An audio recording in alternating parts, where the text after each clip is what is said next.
CIET NCERT द्वारा प्रस्तुत है ध्वनि पुस्तक संक्षिप्त बुद्ध चरित्र कक्षा 8 के लिए हिंदी की पूरक पाठ्य पुस्तक। अध्याय 2 अभिनिष्क्रमण। पृष्ठ संख्या 18।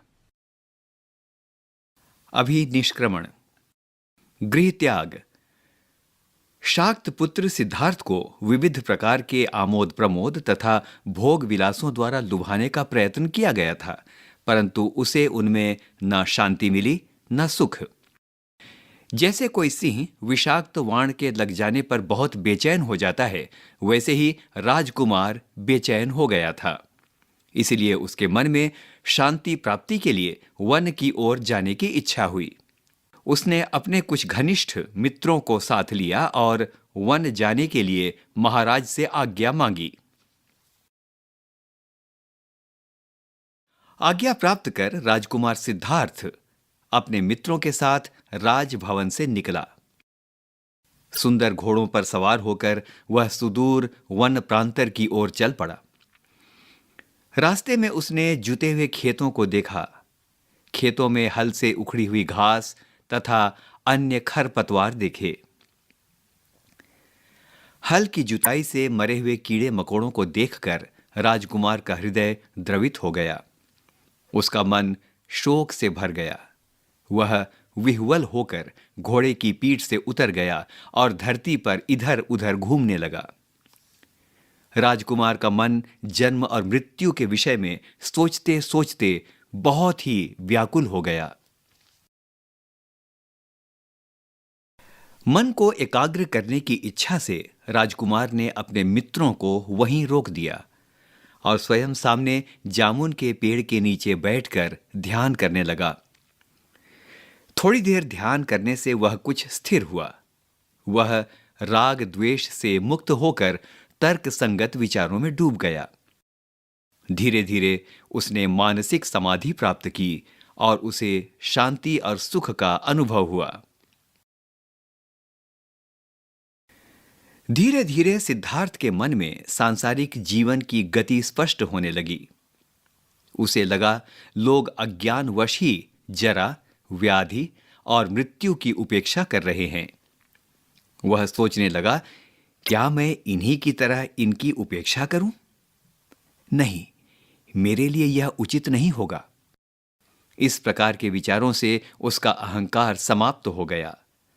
अब वह हर्ष, संताप और संदेह से मुक्त था। इस समय वह न निद्रा में था न तंद्रा में। अब उसके मन में किसी के लिए न राग था और न द्वेष। पृष्ठ संख्या 19। इस मानसिक समाधि से सिद्धार्थ की बुद्धि जब निर्मल हो गई तो उसे भिक्षु वेश में एक पुरुष दिखाई दिया। वह और किसी को दिखाई नहीं पड़ रहा था। सिद्धार्थ ने उस पुरुष से पूछा, आप कौन हैं? तो उसने बताया, मैं जन्म मृत्यु से डरा हुआ एक सन्यासी हूं। मैं मोक्ष की खोज में हूं। अपने पराये के प्रति समान भाव रखते हुए अब मैं राग द्वेष से मुक्त हो गया हूं। अतः अब विचरण ही करता रहता हूं। कभी किसी वन प्रांतर में रहता हूं, सभी आशाओं से मुक्त, संग्रहशीलता से मुक्त। अनायास जो कुछ मिल जाए उसे ही खाकर मैं मोक्ष की खोज में घूमता रहता हूं। कभी किसी पेड़ के नीचे, कभी किसी निर्जन देवालय में और कभी किसी पर्वत पर। यह कहकर वह सन्यासी राजकुमार के देखते देखते अंतर्ध्यान हो गया। उस सन्यासी के अदृश्य हो जाने के बाद राजकुमार सिद्धार्थ को बहुत ही प्रसन्नता हुई। उसे विस्मय भी हुआ। उसे धर्म का ज्ञान प्राप्त हो गया था। इसलिए उसने अब अपने मन में घर त्यागने का संकल्प कर लिया। जितेंद्रिय राजकुमार ने वहीं से वन जाने का प्रयत्न नहीं किया, वरन वह प्रसन्नतापूर्वक अपने मित्रों को साथ लेकर नगर की ओर चल पड़ा। राजकुमार जब अपने राजभवन की ओर जा रहा था तो राजमार्ग में किसी राजकन्या ने उसे देखा और हाथ जोड़कर कहा, हे विशाल नयन, आप जिस स्त्री के पति हैं वह निश्चित ही निवृत्त है, सुखी है। राजकुमार को इस निवृत्त शब्द के श्रवण मात्र से परम शांति का अनुभव हुआ और वह निर्वाण के विषय में सोचने लगा। राजकुमार इसी भाव के साथ सीधा राजसभा में पहुंचा। वहां मंत्रियों के बीच राजा वैसे ही सुशोभित हो रहे थे जैसे देवताओं की सभा में इंद्र। राजकुमार ने हाथ जोड़कर पहले राजा को प्रणाम किया और फिर सविनय निवेदन किया, हे नरदेव, मैं अब मोक्ष प्राप्ति के लिए संन्यास लेना चाहता हूं। आप कृपा कर मुझे आज्ञा प्रदान करें, क्योंकि यह निश्चित है कि एक ना एक दिन मेरा और आपका वियोग होगा। अतः अभी जाने की आज्ञा प्रदान कर मुझे उपकृत करें। राजकुमार के वचनों को सुनकर राजा उसी तरह कांप गए जिस तरह कोई वृक्ष हाथी की रगड़ से कांप जाता है। उनका गला भर आया। उन्होंने कुमार का हाथ पकड़कर कहा, हे तात, इस तरह के विचारों को तुम त्याग दो। अभी संन्यास लेने का समय तो मेरा है। तुम तो पुरुषार्थ करो, राजलक्ष्मी का भोग करो, गृहस्थ धर्म का पालन करो और युवावस्था में सुख भोगने के बाद तुम तपोवन में प्रवेश करना। यह तुम्हारे संन्यास ग्रहण करने का समय नहीं है। पृष्ठ संख्या 20। इसी पृष्ठ पर एक चित्र है जिसमें राजकुमार घोड़े पर बैठा है और पीछे उनके पिताजी उनसे अनुनय याचना कर रहे हैं। राजा ने तरह तरह के तर्क देकर राजकुमार को समझाया, परंतु राजकुमार ने उनके सभी तर्कों को निरस्त कर दिया। अंत में कहा, यदि आप मेरी 4 बातों को पूरा कर दें तो मैं आपको वचन देता हूं कि मैं तपोवन नहीं जाऊंगा। वे 4 बातें हैं, मेरी मृत्यु ना हो, मैं सदा रोग मुक्त रहूं, मुझे कभी बुढ़ापा ना आए और मेरी संपत्ति सदा बनी रहे। राजकुमार सिद्धार्थ की इन असंभव बातों को सुनकर महाराज शुद्धोदन चकित हो गए। उन्होंने उसे बहुत समझाया और कहा, हे पुत्र, ऐसी उठपटांग बातें मत करो, मेरा हृदय फटा जा रहा है। देखो, तर्कहीन बातें करने वाला व्यक्ति सदा उपहास का पात्र होता है। अतः तुम इस विचार को छोड़ दो। पृष्ठ संख्या 21। परंतु राजकुमार ने उनकी एक भी बात न मानी और अंत में कहा, न सही मेरी बातों में कोई तर्क, किंतु मुझे लगता है जिस घर में आग लग गई हो उससे निकल जाना ही श्रेयस्कर है। जब मेरा आपका वियोग निश्चित है तो धर्म पालन के लिए उस वियोग को मैं अभी क्यों न चुन लूं? नहीं तो मृत्यु तो अलग करेगी ही। राजकुमार की इस प्रकार की निश्चय भरी बातें सुनकर मंत्रियों ने भी उसे बहुत समझाया। राजा ने आंखों में आंसू भरकर उसे रोकना चाहा, परंतु उसने किसी की एक भी बात न मानी और अपना निर्णय सुनाकर अपने महल की ओर चल दिया। जैसे ही राजकुमार अपने महल में पहुंचा, उसे सुंदर स्त्रियों ने घेर लिया। उस तेजस्वी राजकुमार को देखकर वे मोहित हो गईं, पर राजकुमार पर उनका कोई प्रभाव नहीं पड़ा। वह अपने कक्ष में गया और सोने के आसन पर बैठ गया। अब भी वह परमार्थ सुख की प्राप्ति के लिए घर से निकल जाने के विचारों में डूबा हुआ था। विचार करते करते राजकुमार का मन सब कुछ छोड़कर चलने के लिए उतावला हो गया। वह निःशंक भाव से उठा और झट से अपने कक्ष से बाहर आ गया। वहां राजकुमार ने सोते हुए अश्वरक्षक छंदक को जगाया और कहा, हे छंदक, तुम शीघ्र कंथक यानी घोड़े को ले आओ। मैं अभी अमृत प्राप्ति के लिए जाना चाहता हूं। आज मेरे हृदय में संतोष है, बुद्धि में दृढ़ निश्चय है और मेरा लक्ष्य मेरे सामने है। लगता है मेरे जाने का समय आ गया है। अश्वरक्षक छंदक राजा की इच्छा तो जानता था, लेकिन उसने चुपचाप राजकुमार की आज्ञा का पालन किया। वह शीघ्र ही अश्वशाला में गया और वहां से वेगवान अश्व कंथक को ले आया। राजकुमार ने घोड़े के शरीर पर हाथ फेरा और कहा, हे तुरंग श्रेष्ठ, तुम पर सवार होकर हमारे राजा ने अनेक शत्रुओं को जीता है। अब तुम ऐसा करो जिससे मुझे अमृत पद की प्राप्ति हो। इसका लाभ तुम्हें भी होगा, तुम्हें पुण्य मिलेगा। इसलिए तुम मेरे हित के लिए और जगत के कल्याण के लिए मुझे शीघ्र ही यहां से निकाल ले चलो। इस प्रकार उस श्वेत अश्व को समझाकर राजकुमार उस पर सवार हो गया।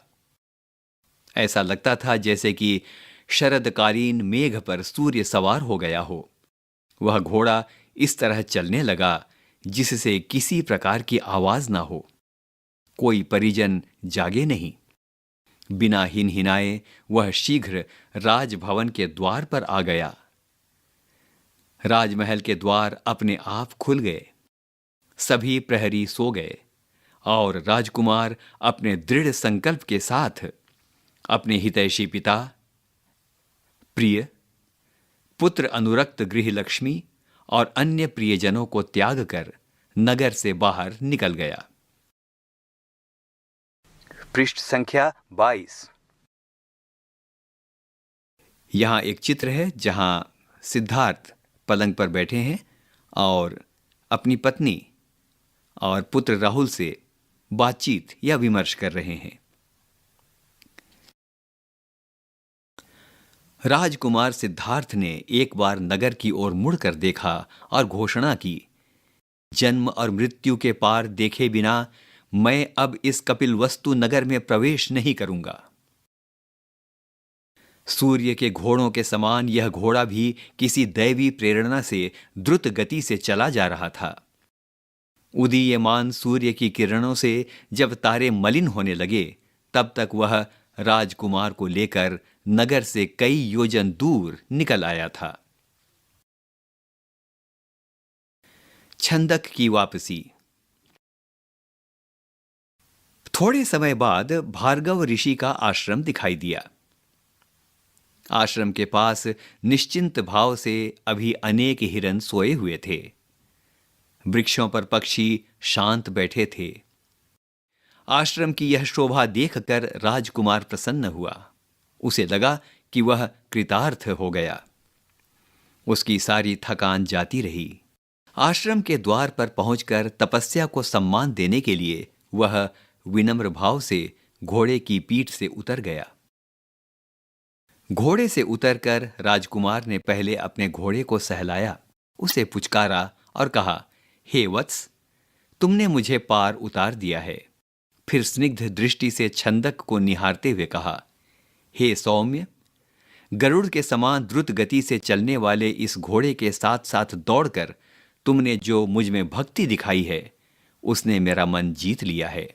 मैं तुमसे पूरी तरह संतुष्ट हूं, क्योंकि तुम्हारे मन में इसके लिए किसी फल की कामना नहीं है। मैं और क्या कहूं? तुमने मेरा प्रिय कार्य किया है। अब तुम घोड़े को लेकर लौट जाओ। मुझे मेरा गंतव्य मिल गया है। पृष्ठ संख्या 23। इतना कहकर राजकुमार ने प्रत्युपकार के रूप में अपने सारे आभूषण उतारकर छंदक को दे दिए।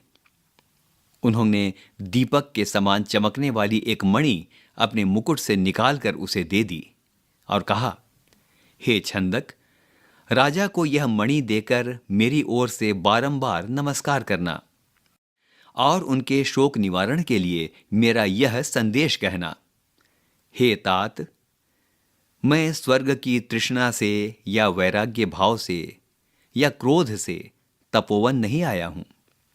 मैं जरा और मरण के नाश का मार्ग खोजने के लिए यहां आया हूं। शोक त्याग के लिए निकलने वाले व्यक्ति के लिए किसी को शोक नहीं करना चाहिए। मैं अपने पूर्वजों की परंपरा का ही अनुसरण कर रहा हूं, अतः आप मेरे लिए शोक न करें। मृत्यु रूपी शत्रु के रहते हुए जीवन का क्या भरोसा, इसलिए युवावस्था में ही मैंने कल्याण का मार्ग चुन लिया है। राजकुमार ने फिर छंदक से कहा, हे सौम्य, इसी तरह की और भी बातें करके तुम राजा को समझाना। तुम मेरी बुराई भी करना, क्योंकि दोष दर्शन के कारण स्नेह छूट जाता है और स्नेह समाप्त होने से शोक समाप्त हो जाता है। राजकुमार की ये बातें सुनकर छंदक बहुत व्याकुल हो गया। उसकी आंखों से आंसू बहने लगे। उसने हाथ जोड़कर भरे गले से कहा, हे स्वामी, स्वजनों को दुख देने वाले आपके इन विचारों से मेरा मन दलदल में फंसे हाथी के समान व्यथित हो रहा है।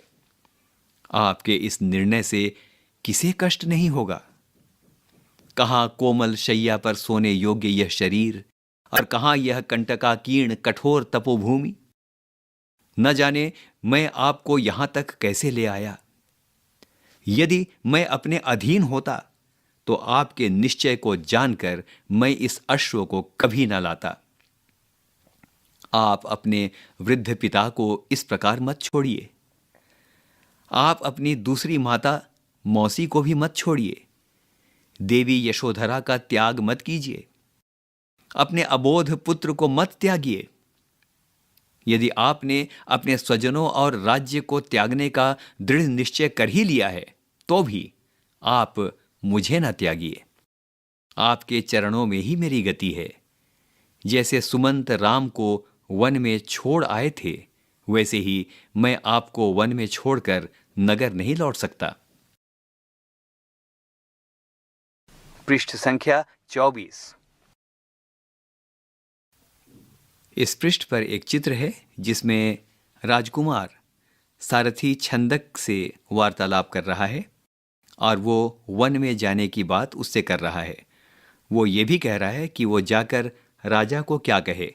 उसने अपने वस्त्रों और आभूषणों का परित्याग कर दिया है और अब वो तपोवन में जाने के लिए बिल्कुल तैयार है। अब सुनते हैं पाठ। पृष्ठ संख्या 25। उसने आगे कहा, हे तात, आपके बिना यदि मैं नगर लौट जाऊंगा तो महाराज मुझसे क्या कहेंगे? अंतःपुर की रानियां क्या कहेंगी? यदि मैं झूठ मूठ ही आपकी बुराई करूंगा तो भी उस पर कौन विश्वास करेगा? इसीलिए हे दयालु, आप करुणा कर मुझ पर प्रसन्न हो और घर लौट चलें।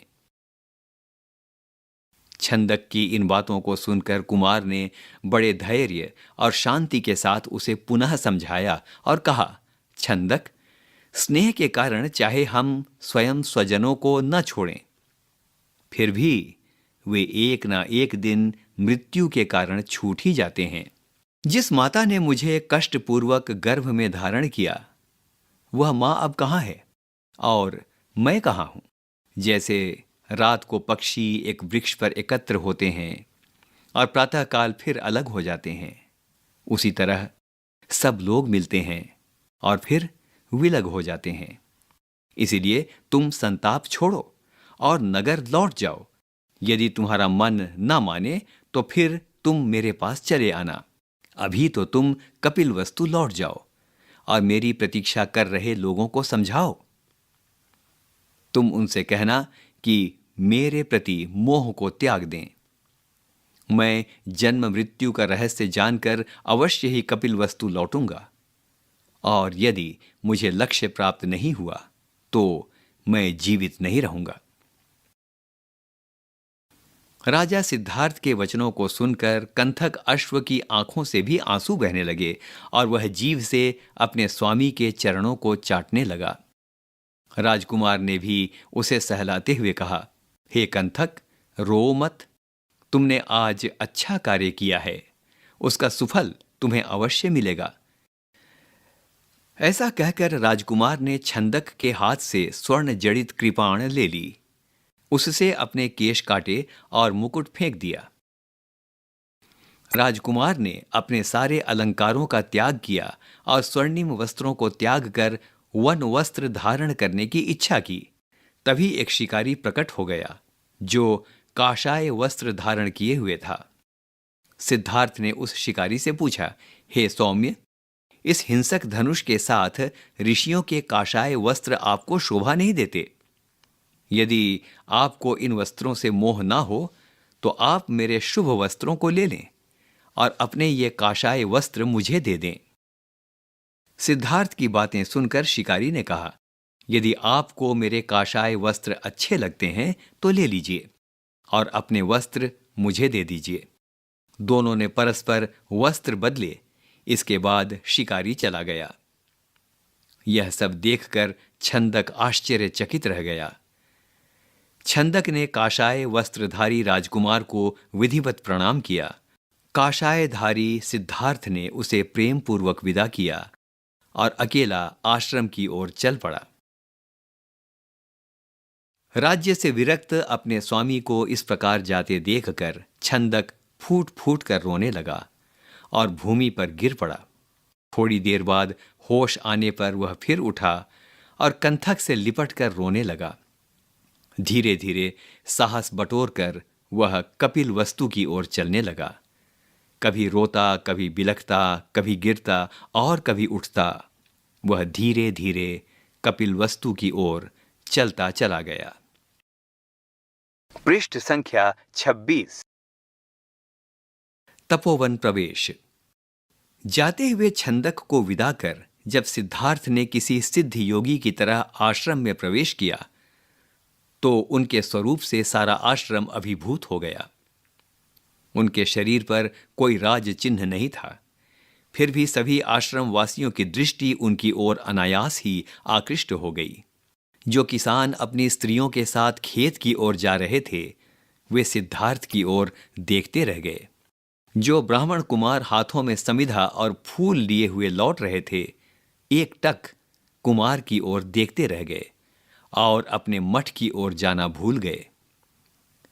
काषाय वेशधारी सिद्धार्थ को देखकर आश्रम के मोर प्रसन्न होकर बोलने लगे।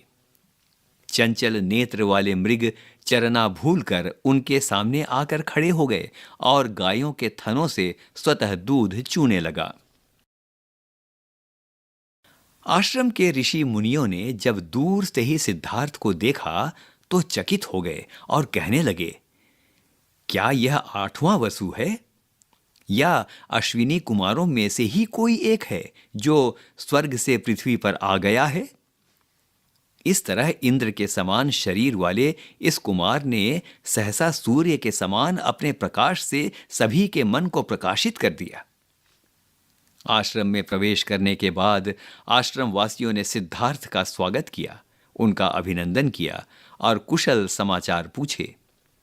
सिद्धार्थ ने भी सभी आश्रम वासियों का अभिनंदन किया। मोक्ष चाहने वाले कुमार ने स्वर्ग चाहने वाले आश्रम वासियों के साथ बातचीत की और तपोवन का निरीक्षण किया। उन्होंने आश्रम की सारी गतिविधियों की जानकारी प्राप्त की और तपस्या के विविध रूपों के विषय में चर्चा की। प्रारंभिक परिचय के बाद उन्होंने आश्रम के तपस्वी साधकों से कहा, आज मैं पहली बार आश्रम देख रहा हूं। मैं यहां के नियमों से नितांत अपरिचित हूं।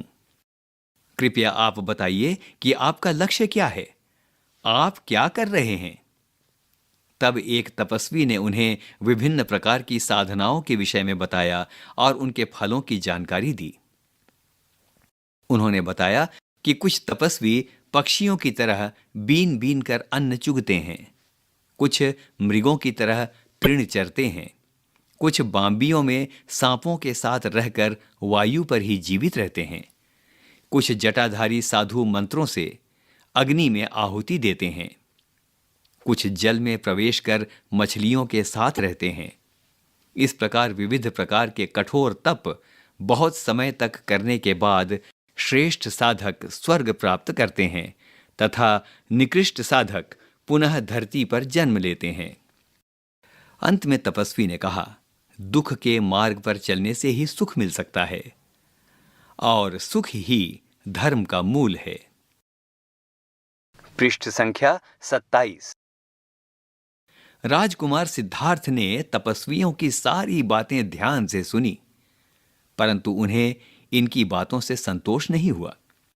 उन्होंने मन ही मन कहा, विविध प्रकार की ये तपस्याएं दुख रूप ही हैं और इन तपस्याओं का फल स्वर्ग है।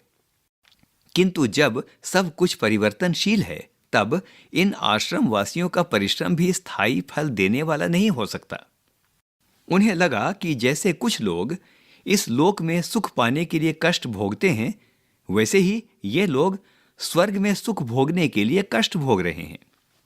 यह निंदनीय तो नहीं है, परंतु बुद्धिमानों को कुछ ऐसा करना चाहिए कि फिर करने के लिए कुछ न बचे।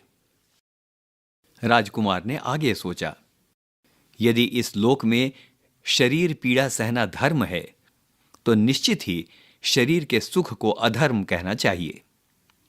उन्हें लगा, यह शरीर तो मन के अधीन है, मन के अनुसार ही यह कर्मों में प्रवृत्त है और उनसे निवृत्त होता है, अतः मन का दमन करना ही उचित होगा।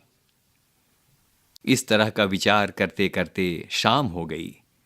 फिर धीरे धीरे उन्होंने उस वन में प्रवेश किया जहां यज्ञ का धुआं फैला हुआ था। अग्निहोत्र की पूर्णाहुति दी जा रही थी। ऋषिगण एकत्रित थे। उनके मंत्रों के स्वरों से देव मंदिर गूंज रहा था और सारा वातावरण हवन की सुगंध से परिपूर्ण था। राजकुमार सिद्धार्थ ने इस आश्रम में कई दिन बिताए। उन्होंने यहां पर चल रही सारी तप विधियों का गहन अध्ययन और परीक्षण किया, किंतु उन्हें इन तप विधियों से संतोष नहीं मिला। अतः एक दिन उन्होंने इस तपोवन को छोड़ देने का निश्चय किया। कुछ ही दिनों में राजकुमार सिद्धार्थ के रूप, व्यवहार और विचारों से उस तपोभूमि के सभी निवासी ऐसे प्रभावित हो गए थे कि जब वे आश्रम से जाने लगे तो सभी उनके पीछे पीछे चलने लगे। जब सिद्धार्थ ने देखा कि सभी आश्रमवासी उनके पीछे पीछे चले आ रहे हैं, तो वे रुके और एक सुंदर वृक्ष के नीचे बैठ गए। सारे आश्रमवासी उन्हें घेर कर खड़े हो गए। उनमें से एक वृद्ध साधु ने बड़े आदर के साथ उनसे कहा, हे तात, आपके आने से यह आश्रम हरा भरा सा लगने लगा था और अब आपके जाने से यह सूना सूना सा होता जा रहा है। इसलिए आप इसे न छोड़ें। यह निकट ही ब्रह्मर्षियों, राजर्षियों और देवर्षियों द्वारा सेवित हिमालय है। चारों ओर पवित्र तीर्थ स्थान है। क्या आपने इस आश्रम में किसी को नकारा या संकुचित विचार वाला देखा है? किसी को अपवित्र देखा है जिसके कारण आप यहां रहना नहीं चाहते? आपको जब तक अच्छा लगे तब तक आप यहीं रहें। ये तपस्वी अपनी तपस्या में आपको सहायक बनाना चाहते हैं। आपके यहां रहने से इन सब का अभ्युदय होगा। पृष्ठ संख्या 28। उस वृद्ध तपस्वी के विनय वचनों को सुनकर राजकुमार ने कहा, हे तपोधन, आप सबने मेरे प्रति ऐसे भाव व्यक्त करके मुझे जो स्नेह और आदर दिया है, उससे मैं अभिभूत अभिभूषा हो गया हूं। आप लोगों को छोड़ने में मुझे भी वैसा ही दुख हो रहा है जैसे अपने बंधुओं को छोड़ने पर होता है। किंतु आप सबका धर्म स्वर्ग के लिए है और मेरी अभिलाषा मोक्ष की है। इसीलिए मैं तपोवन को छोड़ना चाहता हूं। यहां के प्रति मेरे मन में न अरुचि है और न ही मैंने यहां कोई अपकार दुराचार देखा है। आप महर्षि सदृश हैं, पूर्व युग के अनुरूप धर्म में प्रतिष्ठित हैं, परंतु इसमें मेरी कोई रुचि नहीं है। इसलिए मैं यहां से जा रहा हूं। इस तरह तपस्वी कुमार के मनोहर, अर्थयुक्त और स्निग्ध वचन सुनकर सभी अत्यंत संतुष्ट हुए। तभी उनके बीच से एक भस्म लगाए तपस्वी बोला, हे प्राज्ञ, आपका निश्चय सचमुच ही प्रशंसनीय है। आपने युवावस्था में ही जन्मगत दोषों को देख लिया है। इसीलिए आपने स्वर्ग का नहीं अपितु अपवर्ग यानी मोक्ष का मार्ग चुना है। आप निश्चित ही विचारवान हैं। यदि आपका यही निर्णय है तो आप शीघ्र ही विंध्यकोष्ठ नामक स्थान पर जाइए। वहां अराड मुनि निवास करते हैं। आप उनसे तत्व ज्ञान सुनिए और यदि आपको रुचिकर लगे तो स्वीकार कर लीजिए। परंतु आपको देखकर मुझे लग रहा है कि आप में जो अगाध गंभीरता है, जो तेज है तथा जो लक्षण है, उसके कारण आप स्वयं उस पद को प्राप्त करेंगे जो पहले किसी अन्य ऋषि महर्षि ने प्राप्त नहीं किया है। यह सुनकर राजकुमार ने सबको नमस्कार किया। सभी आश्रमवासी तपस्वियों ने विधिवत उन्हें प्रणाम किया और फिर राजकुमार आश्रम से बाहर निकल आए और आश्रमवासी धीरे धीरे लौट गए। पृष्ठ संख्या 29। अंतःपुर विलाप। अपने स्वामी के तपोवन जाने के बाद अश्वरक्षक छंदक धीरे धीरे अपने घोड़े के साथ कपिलवस्तु की ओर जाने लगा। स्वामी के विरह में वह अत्यंत व्याकुल था। अश्रु थम नहीं रहे थे। जाते समय जिस मार्ग को उसने केवल एक रात में पूरा किया था, उसी मार्ग को अब पूरा करने में उसे 8 दिन लगे। यद्यपि घोड़ा कंथक चल रहा था, पूर्ववतः अलंकृत भी था, फिर भी शोक भाव के कारण वह अत्यंत मलिन और निस्तेज लग रहा था। जब से उसके स्वामी तपोवन गए हैं, तब से घोड़े ने न घास खाई है न ही पानी पिया है। इस तरह धीरे धीरे दोनों ने कपिलवस्तु में प्रवेश किया। यहां एक चित्र है जहां अंतःपुर विलाप का दृश्य दिखाया गया है। आप सुनते हैं पाठ।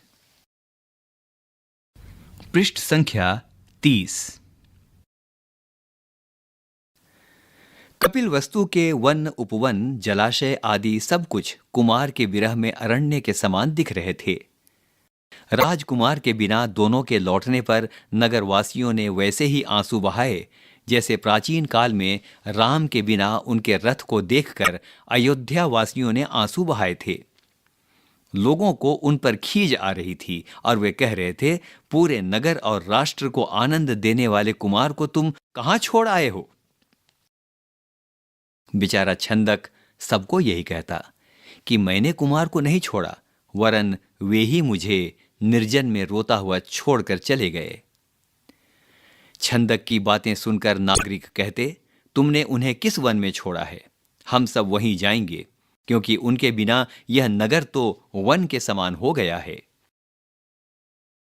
नगर की जो स्त्रियां अपने घरों के झरोखों से झांक रही थीं, वे राजकुमार के बिना घोड़े को देखकर रोने लगीं।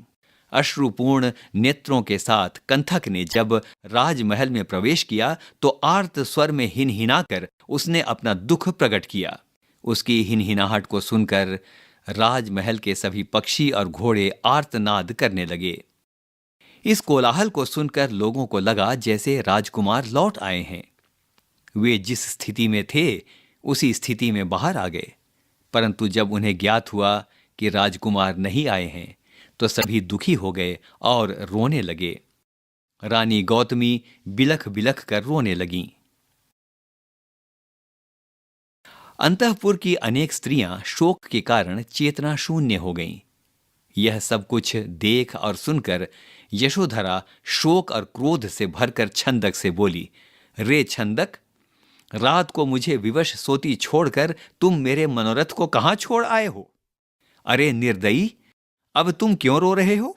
तुम हमारे हितैषी हो और तुम्ही ने इस कुल का नाश कर दिया। अरे यह कंथक अब क्यों हिनहिना रहा है? रात के अंधेरे में जब यह कुमार को लेकर गया था तब क्या यह गूंगा हो गया था? यशोधरा के वचन सुनकर छंदक और भी रोने लगा। फिर जैसे तैसे अपने आप को संभाल कर बोला, हे देवी, आप कंथक की निंदा न करें, न ही मुझे दोष दें, क्योंकि हम उस रात विवश थे।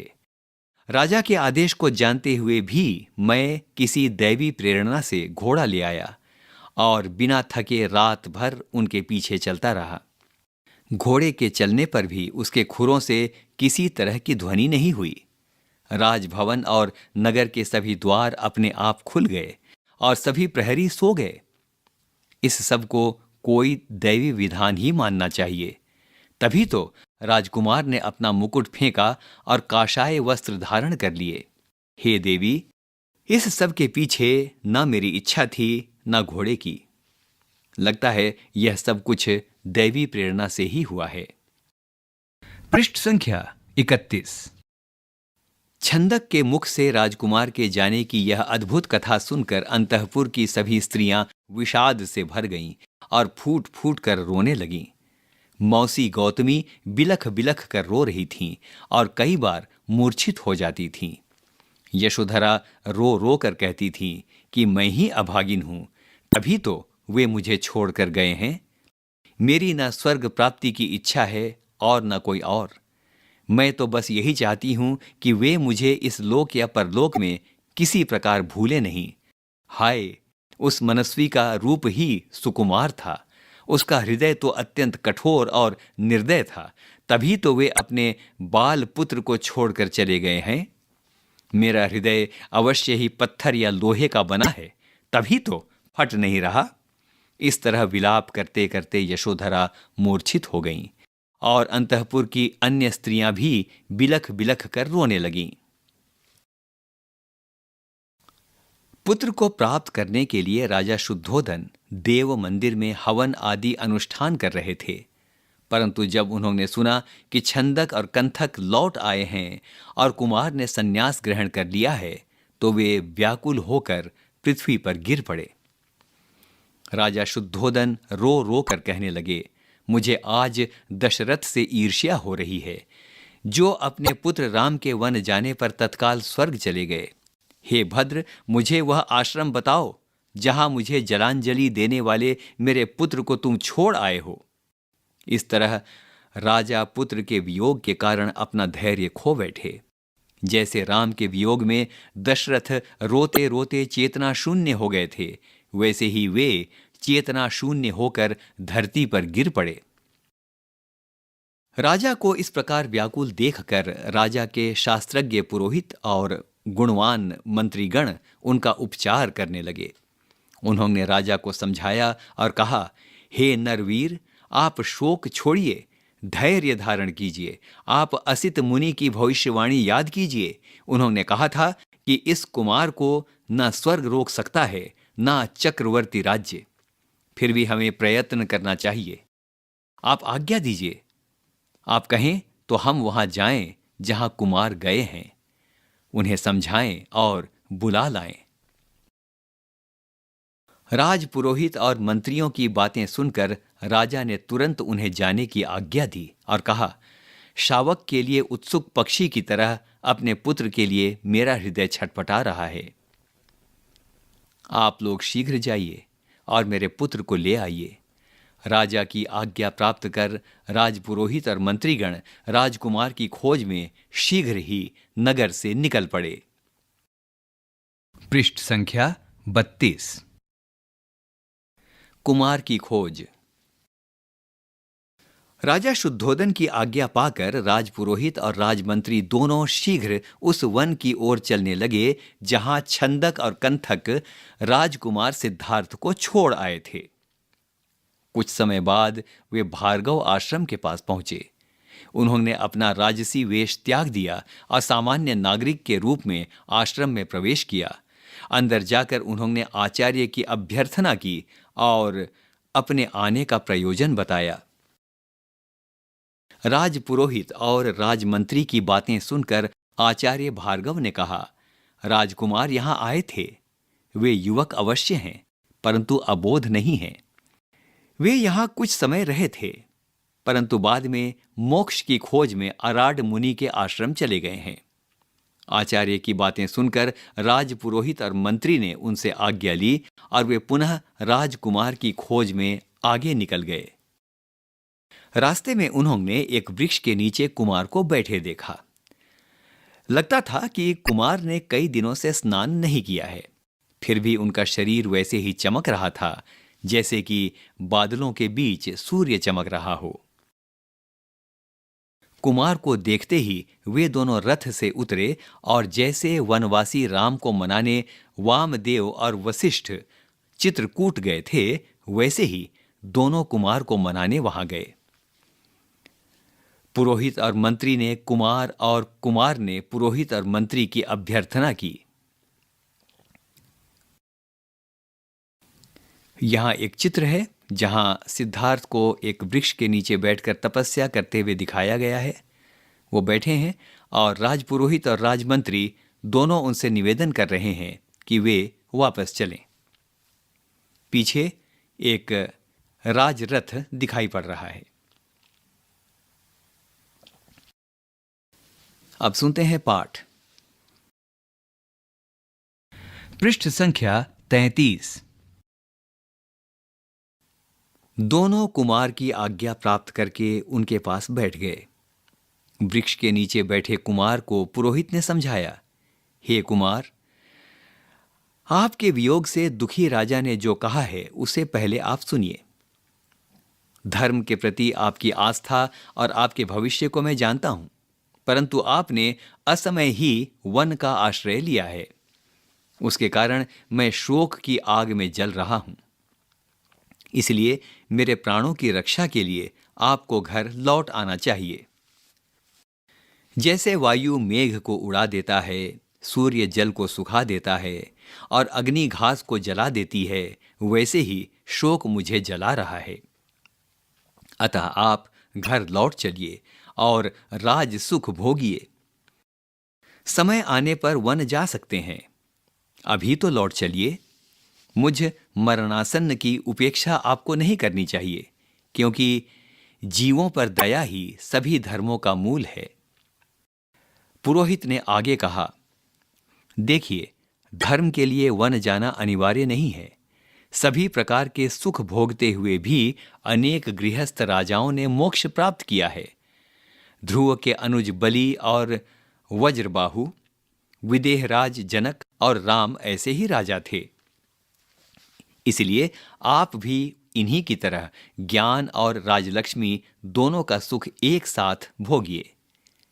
मेरी तो यही इच्छा है कि मैं आपको राज्याभिषेक करूं और स्वयं सहर्ष वन को चला जाऊं। हे कुमार, राजा के अश्रुसिक्त वचनों को सुनकर आपको राजा के स्नेह को मान देना चाहिए, जैसे भृगपुत्र परशुराम ने, दशरथ पुत्र राम ने तथा गंगा पुत्र भीष्म पितामह ने अपने पिता की आज्ञा मानी थी, वैसे ही आपको भी अपने पिता की आज्ञा माननी चाहिए। आपका पोषण करने वाली माता अभी जीवित है, पर वे उसी तरह निरंतर क्रंदन करती रहती हैं जैसे अपने बछड़े के न रहने पर गाय रोती रहती है। हंस से वियुक्त हंसिनी की तरह व्याकुल अपनी पत्नी के साथ आप सनाथ कीजिए। अपने अबोध पुत्र को अपना प्यार दीजिए। नगर तथा अंतःपुर के सभी लोग शोकाकुल हैं, अपने दर्शन से उनका शोक दूर कीजिए। राजपुरोहित के इन वचनों को सुनकर कुमार सिद्धार्थ ने सविनय उत्तर दिया, हे तात, मैं पुत्र के प्रति पिता के प्रेम को जानता हूं और यह भी जानता हूं कि राजा का मेरे प्रति विशेष प्रेम है। यह जानते हुए भी जरा, व्याधि और मृत्यु से डरकर ही मैंने लाचारी में स्वजनों को छोड़ा है।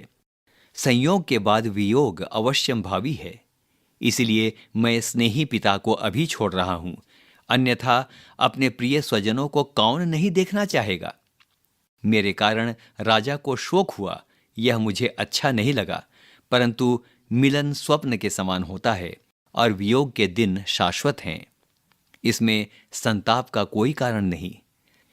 संताप तो अज्ञान के कारण ही होता है। पृष्ठ संख्या 34। कुमार ने आगे कहा, मनुष्य पूर्व जन्म के स्वजनों को छोड़कर यहां आता है और फिर यहां स्वजनों को छोड़कर चला जाता है। जब गर्भ से लेकर सभी अवस्थाओं तक मृत्यु सामने खड़ी है, तो मोक्ष के लिए किसी काल विशेष की क्या प्रतीक्षा। राजा मेरे लिए राज्य छोड़ना चाहते हैं, यह उनकी उदारता है, किंतु मेरे लिए यह अपथ्य के समान अग्राह्य है। धर्म की खोज में मैं वन में आया हूं। मेरे लिए अब अपनी प्रतिज्ञा को तोड़कर घर लौटना उचित नहीं होगा। मैं अब घर और बंधुओं के बंधन में पड़ना नहीं चाहता। राजकुमार की बातों को सुनकर राजमंत्री ने भी उन्हें समझाया। उन्होंने कहा, हे कुमार, धर्म में आपकी निष्ठा अनुचित नहीं है, परंतु वृद्ध पिता को दुख देकर धर्म का पालन भी उपयुक्त नहीं है। आप प्रत्यक्ष सुख को छोड़कर अदृश्य लक्ष्य के लिए वन में चले आए हैं। उसमें कोई बुद्धिमानी नहीं है। कुछ लोग पुनर्जन्म को ही नहीं मानते। ऐसी स्थिति में प्रत्यक्ष प्राप्त लक्ष्मी का उपभोग करना ही उचित है। शास्त्रों का विधान है कि संतान उत्पत्ति द्वारा पितृ ऋण, वेदों के अध्ययन द्वारा ऋषि ऋण और यज्ञों के द्वारा देव ऋण से मुक्त होना ही मोक्ष है। इसलिए हे सौम्य, यदि आपकी रुचि मोक्ष में है तो शास्त्रानुसार आचरण कीजिए। इससे आपको मोक्ष भी मिलेगा और पिता का शोक भी नष्ट हो जाएगा। आपको तपोवन से घर लौटने में किसी प्रकार का संकोच नहीं करना चाहिए, क्योंकि पहले भी अपनी प्रजा के अनुरोध पर राजा अम्बरीश वन से घर लौट आए थे। इसी प्रकार राम और शाल्व देश के राजा द्रुम भी वन से घर लौट आए थे। अतः धर्म के लिए वन से घर लौटने में किसी प्रकार का दोष नहीं है। राजमंत्री के तर्कों को सुनकर राजकुमार ने कहा, मैं इस विषय में दूसरों की बातों पर विश्वास नहीं करता। तपस्या और शांति से जो तत्व ज्ञान मुझे होगा, मैं उसे ही स्वीकार करूंगा। राम जैसे पहले के राजाओं के जो उदाहरण आपने दिए हैं, वे मेरे लिए प्रमाण नहीं हैं। इसलिए यदि सूर्य पृथ्वी पर गिर पड़े, हिमालय चलायमान हो जाए, तो भी मैं बिना तत्व ज्ञान प्राप्त किए घर नहीं लौट सकता। मैं जलती हुई आग में प्रवेश कर सकता हूं, पर असफल होकर घर में प्रवेश नहीं कर सकता। इस प्रकार अपनी बातें स्पष्ट रूप से कहकर राजकुमार वहां से उठकर आगे चले गए।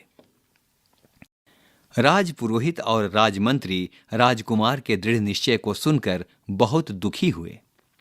कुछ समय तक वे राजकुमार के पीछे पीछे चले, फिर निराश होकर नगर की ओर लौटने लगे।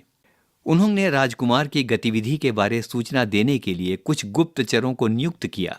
राजा से अब क्या कहेंगे, कैसे उन्हें समझाएंगे? यही सोचते सोचते वे कपिलवस्तु की ओर चलने लगे। पृष्ठ संख्या 35। बिंबसार से भेंट। राजपुरोहित और राजमंत्री को छोड़कर राजकुमार आगे चलते गए।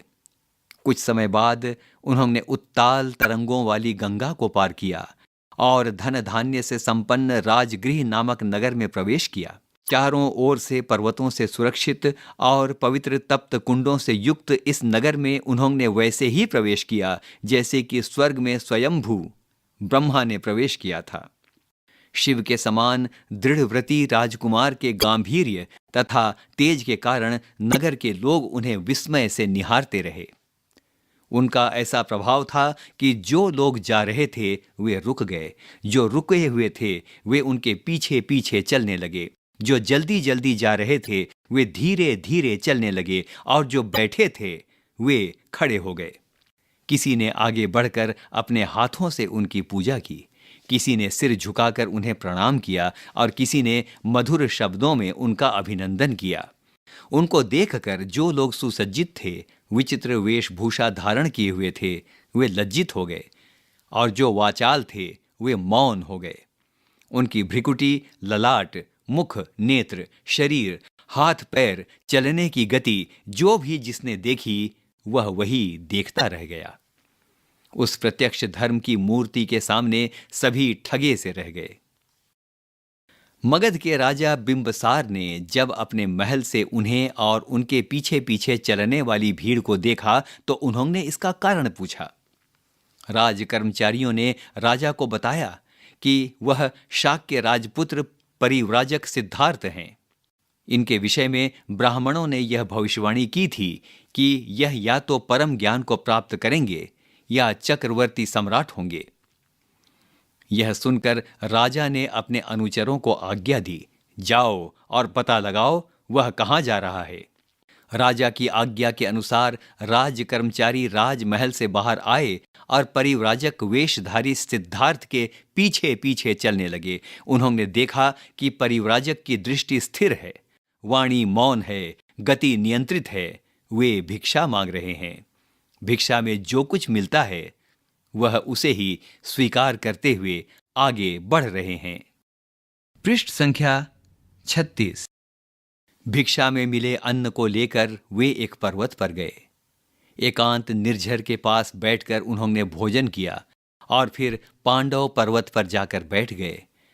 काषाय वेशधारी सिद्धार्थ पर्वत पर वैसे ही सुशोभित हो रहे थे जैसे कि उदयाचल पर बाल सूर्य प्रकट हो गया हो।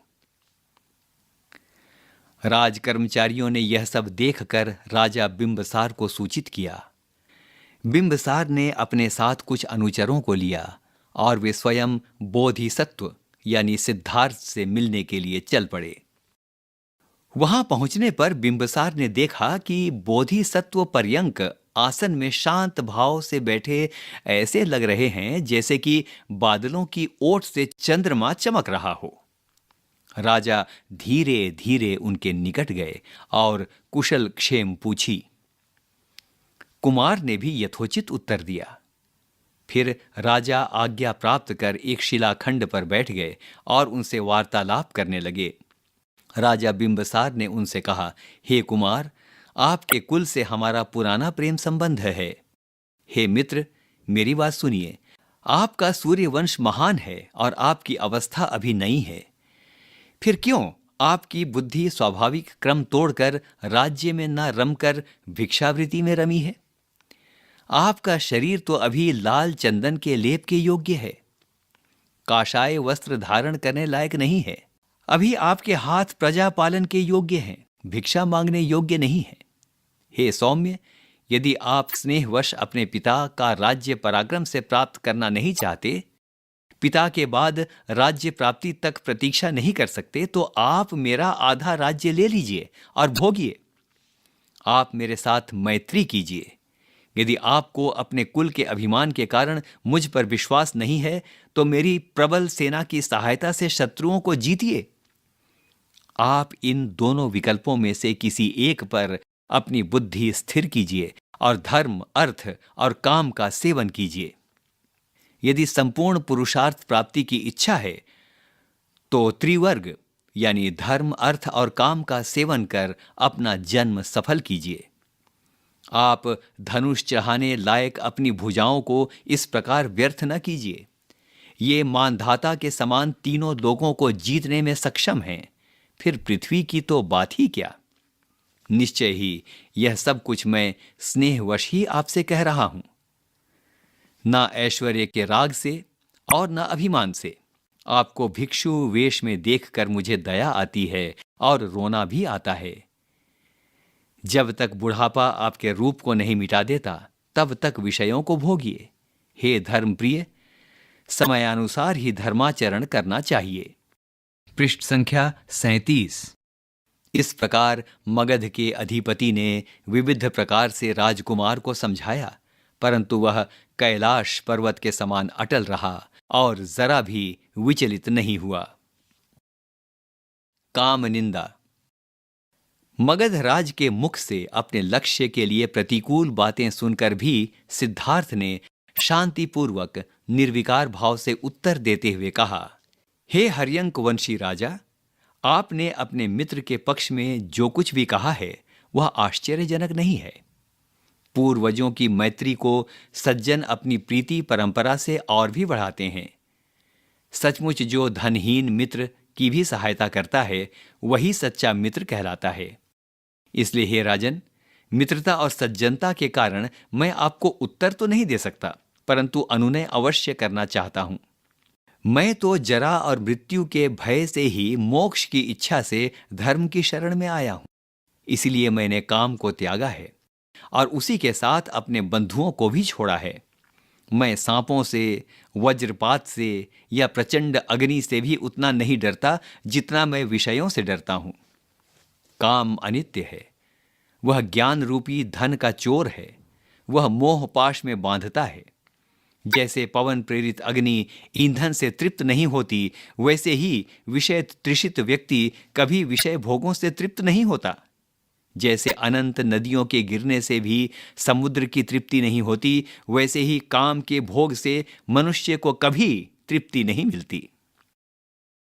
देखिए, देवों द्वारा स्वर्ण की वर्षा किए जाने पर सभी द्वीपों को जीतने के बाद और इंद्र का आधा शासन प्राप्त करने के बाद भी मानधाता को तृप्ति नहीं मिली। विषयों का चिंतन भी अमंगल है, इसीलिए सज्जन काम का त्याग करते हैं। यह जानकर भी इस काम के विष को कौन ग्रहण करेगा? आप जानते हैं कि संगीत की आसक्ति से हिरन मरते हैं, रूप की आसक्ति से पतंगे जल जाते हैं, मांस के लोभ से मछलियां प्राण देती हैं। आसक्ति का परिणाम ही विपत्ति है। इसीलिए मैं मानता हूं कि इनसे दूर रहना ही बुद्धिमानी है। मैं जानता हूं, ना राजा सदा हंसता रहता है और ना दास सदा संतप्त रहता है। मेरे लिए राजा और दास दोनों ही बराबर हैं। संपूर्ण पृथ्वी को जीतकर भी सम्राट अपने निवास के लिए एक ही पुर चुनता है। राजा भी एक जोड़ा वस्त्र पहनता है और एक ही शैया पर सोता है। शेष सब कुछ तो मात्र दिखावा है, मद है। पृष्ठ संख्या 38। संतोष हो जाने पर मनुष्य को यह सारा संसार निरर्थक लगने लगता है। इसलिए मैं जानबूझकर कल्याण के मार्ग पर प्रवृत्त हुआ हूं। आप मित्र होने के नाते कामना कीजिए कि मैं अपनी प्रतिज्ञा पूरी करूं। मैं न तो क्रोध से वन में आया हूं, न पराजित होकर किसी फल विशेष की इच्छा से आया हूं। इसलिए मैं आपकी बात नहीं मान पा रहा हूं। मैं तो संसार रूपी वाण से धायता होकर शांति पाने की इच्छा से निकला हूं। मुझे तो स्वर्ग का राज्य भी नहीं चाहिए। इस पृथ्वी के राज्य की बात ही क्या। हे राजन, आपने कहा था कि त्रिवर्ग का संपूर्ण रूप से सेवन करना ही परम धर्म है। आपकी यह बात मुझे अनर्थकारी लगती है, क्योंकि त्रिवर्ग नाशवान है और संतोषप्रद भी नहीं है। मैं तो परम पद उसे मानता हूं जिसमें न जरा है, न भय है, न रोग है, न जन्म है, न मृत्यु है, न व्याधि है, और जिसके पाने के बाद भी कुछ करणीय नहीं रहता है। यमराज सभी को किसी भी अवस्था में बलात् खींच लेता है। इसलिए कल्याण के लिए वृद्धावस्था की प्रतीक्षा करना उचित नहीं है। हे राजन, अब मुझे ठगा नहीं जा सकता है। मैं वह सुख नहीं चाहता जो दूसरों को दुख देकर प्राप्त किया जाता है। मैं यहां आया था और अब मोक्षवादी अराड मुनि से मिलने जा रहा हूं। आपका कल्याण हो। आप मुझे कठोर सत्य कहने के लिए क्षमा करें। हे राजन, आप इंद्र के समान रक्षा करें, सूर्य के समान रक्षा करें।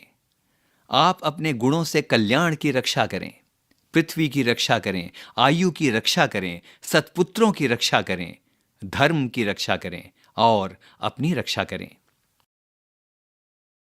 कुमार भिक्षु के ये आशीर्वचन सुनकर मगधराज ने बड़े अनुनय के साथ हाथ जोड़े और कहा, आप अपना अभीष्ट प्राप्त करें, कृतार्थ हों और समय आने पर मेरे ऊपर भी अनुग्रह करें। अच्छा, ऐसा ही हो, कहकर सिद्धार्थ वहां से वैश्वंतर आश्रम की ओर चले गए। मगधराज भी सिद्धार्थ के परिव्राजक के रूप में विस्मित होकर अनुचरों के साथ राजगृह की ओर लौट गए। प्रश्न 1. सिद्धार्थ को निर्वाण के विषय में पहली प्रेरणा किस प्रकार मिली? 2. राजकुमार ने तपोवन न जाने के लिए राजा के समक्ष क्या क्या शर्तें रखीं? पृष्ठ संख्या 39। 3. छंदक कौन था? सिद्धार्थ ने उसे नींद से क्यों जगाया? 4. सिद्धार्थ से अलग होने पर छंदक और कंथक की दशा का वर्णन अपने शब्दों में कीजिए। 5. तपोवन में सिद्धार्थ ने तपस्वियों को क्या करने के लिए कहा? 6. वन से लौटने के संबंध में राजमंत्री के तर्क सुनकर सिद्धार्थ ने क्या कहा? 7. बिंबसार ने सिद्धार्थ की सहायता के लिए क्या प्रस्ताव रखा। यहाँ अध्याय 2 समाप्त